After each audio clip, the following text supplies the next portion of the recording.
I'm Javier Ramirez. I co-own Exile and Bookville here in the Fine Arts Building in downtown Chicago. We took over the space, it'll be 2 years in May, so right as the pandemic was in full swing, and we had purchased it from the previous owners, the Dial Bookshop.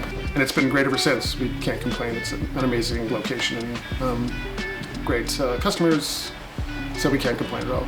Bookstores, independent bookstores open up every day in around the country and around the world, obviously, but for every one that has to close, unfortunately, for various reasons, 2 or 3 open up around the country. And people are reading more, and they're picking up not just 1 or 2 books; they're picking up 3, 4, 5 books. So I've seen a lot of changes and waves, trends in the last 30 years. Independent bookstores are thriving and coming up to the challenge. Not just ours, and not just Chicago, but all over the country and all over the world. So yeah.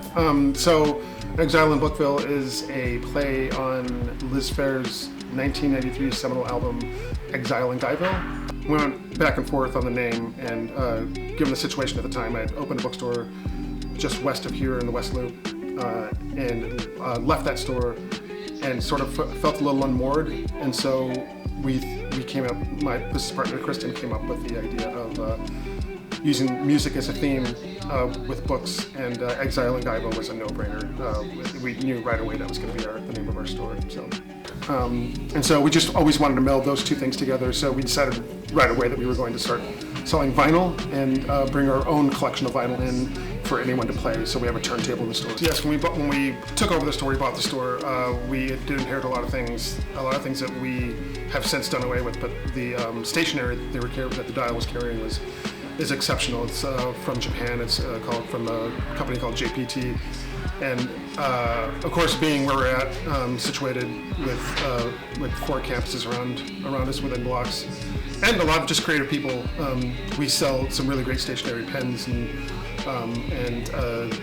journals, pencils, and so it's been a really it sort of separates us from a lot of the bookstores in Chicago. It's hard to find the stuff that we carry, which is I wish everyone would carry, because it's very quality stuff and very inexpensive. So we're on the 2nd floor of the Fine Arts Building. We find that being on the 2nd floor has not been a challenge at all. It sort of separates the wheat from the chaff. If people want to buy books, they're going to trudge up the 2 staircases up here or take wait for the elevator. And we get some incredible people in the store. People from all over the world come here. And we are a general bookstore.